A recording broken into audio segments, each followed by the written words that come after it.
অষ্টম শতাব্দীর শেষের দিকে দক্ষিণ স্পেনের কর্দোবা শহরকে কেন্দ্র করে শুরু হয়েছিল ইসলামের বিকাশ। সে সময়ে ইউরোপের অধিকাংশ শহরই ছিল অন্ধকারে ঢাকা এবং অনুন্নত।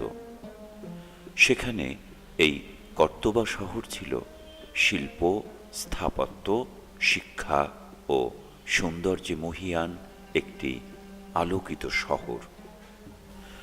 ঠিক সেই সময় সিরিয়া থেকে আসা খলিফা আব্দুর রহমান খুব সহজেই এ শহরটি দখল নিয়ে 785 খ্রিস্টাব্দে একটি রোমান গির্জা ক্রয় করে মসজিদ নির্মাণের কাজ শুরু করেছিলেন।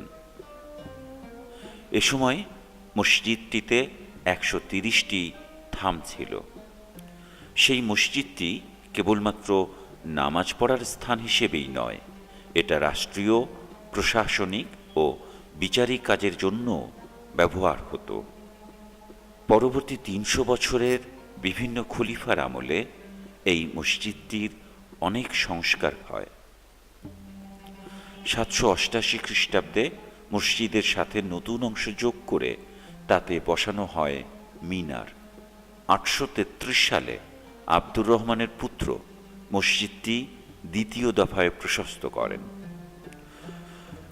961 সালে খলিফা আল হাকিম পুরাতন মিনারটি ভেঙে আরও উঁচু করে একটি মিনার বানান।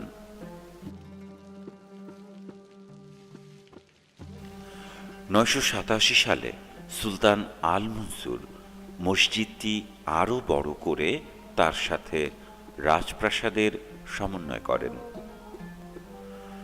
987 সালে মসজিদটি বর্তমান রূপ পায়। আয়তক্ষেত্রাকার প্ল্যানে 856টি কারুকাজ খচিত থামের উপর আড়াআড়িভাবে বসানো খিলানসমূহের কারুকাজ সে সময় সমস্ত বিশ্বকে তাক লাগিয়ে দিয়েছিল। 1000 বছরেরও বেশি সময় আগে জাসপার, অনিক্স, মার্বেল আর গ্রানাইট পাথরের এমন মনোহরী আয়োজন বিশ্ব তখন কোথাও দেখেনি। একসময়ের সমস্ত ইউরোপের সবচেয়ে বড় শহরের সবচেয়ে বড় স্থাপনা এই মসজিদটি এখনও ইসলামী স্থাপত্যকলার একটা নান্দনিক পথিকৃৎ হিসেবেই চিহ্নিত। এই মসজিদে প্রথমবারের মতো দ্বৈত খিলানের যে ব্যবহার হয়েছে, স্থাপত্যের ইতিহাসের জন্য এটা ছিল প্রথম ঘটনা। এই দ্বৈত খিলানের নিচের অংশ ছিল অর্ধবৃত্তাকার। মসজিদের মাঝখানে মৌচাকের আদলে বানানো গম্বুজটি নীল পাথরে তারকা দিয়ে সাজানো।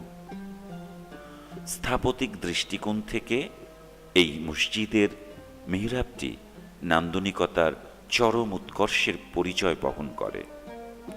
মিহরাবের উপর গম্বুজের ভেতরের অংশে বাইজান্টাইন স্থাপত্য রীতির মোজাইক কাজ ইসলামী শিল্পকলার একটি প্রকৃষ্ট উদাহরণ। একসময় এই মিহরাবের পাশেই মূল কোরআন শরীফটি রাখা ছিল। এই মসজিদটি আকারের দিক দিয়ে পৃথিবীর তৃতীয় বৃহত্তম মসজিদ।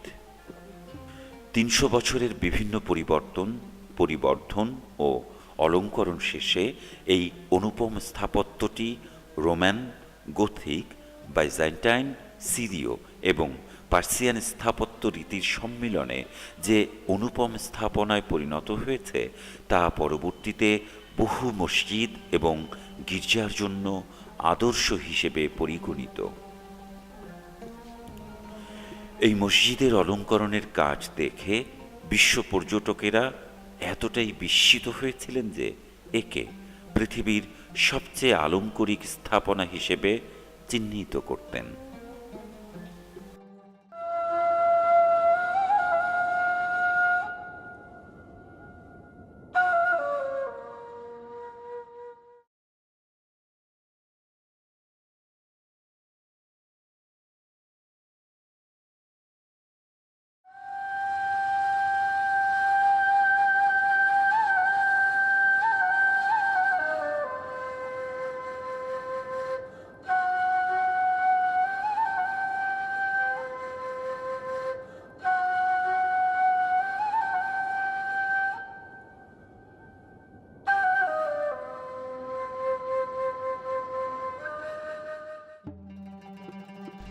634 খ্রিস্টাব্দে খলিফা খালিদ বিন ওয়ালিদের নেতৃত্বে বর্তমান ইরাক অঞ্চলে ইসলামের আধিপত্য বিস্তার শুরু হলেও তার পরিপূর্ণ বিকাশ ঘটে 762 খ্রিস্টাব্দে আব্বাসী সাম্রাজ্যের সময়। তখন মুসলমানরা বাগদাদকে তাদের রাজধানী মনোনীত করে নতুন এক ধরনের জীবন ব্যবস্থার সূচনা করে, যা পরবর্তী 500 বছর ধরে ইরাকে প্রচলিত ছিল। এই সময়টিকে বলা হয় ইসলামের স্বর্ণযুগ। বাগদাদ সে সময় ছিল শিল্প, সাহিত্য, দর্শন, চিকিৎসা, প্রকৌশল, রসায়ন, গণিত, জ্যোতির্বিজ্ঞান এসব শিক্ষার তীর্থস্থান। সমস্ত পৃথিবী থেকে বিভিন্ন ধর্মের জ্ঞান পিপাসুরা তখন বাগদাদে এসে শিক্ষা গ্রহণ করতেন। আব্বাসী আমলে এই বাগদাদ পরিণত হয়েছিল জাদুঘর, হাসপাতাল, লাইব্রেরি আর মসজিদের শহরে।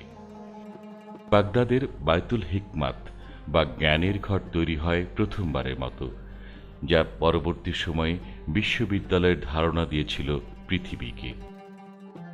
বাগদাদের মুসলিম দার্শনিকরা সে সময় গ্রিক দর্শনের প্রতি অনুরক্ত হয়ে তার অনুবাদ শুরু করেন আরবি ভাষায়।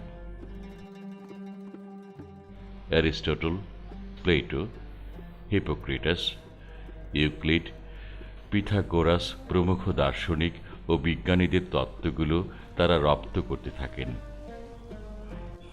চিকিৎসা শাস্ত্রেরও অনেক আধুনিক ধারণা নিয়ে এসেছিলেন সে সময়ের মুসলমান পণ্ডিতরা।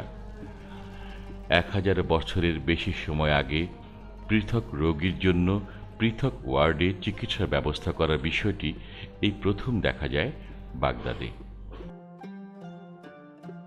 836 সালে আব্বাসী খলিফা আল মোতাসিম বাগদাদ থেকে 125 কিলোমিটার দূরে টাইগ্রিস নদীর তীরে বেড়ে ওঠা ছোট্ট শহরতলি সামারাকে যখন তার রাজধানীতে রূপ দিলেন, তখন এই সামারাতে একটি অভূতপূর্ব ইসলামী স্থাপনার জন্ম হল।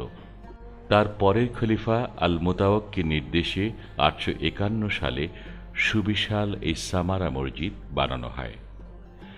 প্রায় 4 লক্ষ বর্গফুট আয়তনের এই মসজিদটি একসময় 44টি অর্ধবৃত্তাকার স্তম্ভের উপর দাঁড়ানো ছিল। 16টি ধনুকাকার দরজা দিয়ে প্রবেশ করতে হতো তার ভেতরে। দামেস্কের উমাইদ মসজিদের মতোই ছিল তার ভেতরে সাজসজ্জা এবং নির্মাণ সামগ্রী, কিন্তু এই মসজিদটি ধ্বংস হয়ে যাবার পর এটিকে আর সংস্কার বা পুনর্নির্মাণ করা সম্ভব হয়নি। সে কারণে 1150 বছরের পুরনো ইতিহাসকে ধারণ করে উমাইদ স্থাপত্য রীতির প্রত্যক্ষ সাক্ষী হয়ে এই মসজিদটির ভগ্নাংশ এখনও দাঁড়িয়ে। এখনও তার মিনারটি এক আশ্চর্য স্থাপনা হিসেবে স্বীকৃত। এই মসজিদের মিনারটি প্রাচীন আশ্চর্যজনক এক স্থাপনা। প্রায় 160 ফুট উঁচু, 100 ফুট প্রশস্ত সর্পিলাকার এই মিনারটির নির্মাণ কৌশল অভিনব। পুরো বেলে পাথর দিয়ে বানানো এই মিনারের বাইরের অংশ দিয়ে ঘূর্ণায়মান সিঁড়িগুলো ধাপে ধাপে গিয়ে ঠেকেছে তার শিখরে। মিনারের শিখরটির ব্যাস 40 ফুট। উপরের অংশটিতে সিলিন্ডার আকারের, সেখানে 8টি খিলান। 2005 সালে বোমা বিস্ফোরণে তার বেশ ক্ষতি হয়েছে। যদিও দূর থেকে আজান শোনার জন্য মিনার বানানো হতো, কিন্তু এই মিনারের ওপর থেকে আজান দেয়া হতো না। অনেক দূর থেকে এই মসজিদের অবস্থানটি অবলোকন করার জন্যই এই সুউচ্চ মিনারটি নির্মাণ করা হয়েছিল। এই মসজিদটি যখন বানানো হয় তখন ছিল এটি ইসলামী দুনিয়ার সবচেয়ে বড় মসজিদ। এই মসজিদের প্ল্যানকে অনুসরণ করে মিশরের কায়রো শহরের আহমদ ইবনে তুলন মসজিদ নির্মাণ করা হয়েছিল 879 খ্রিস্টাব্দে।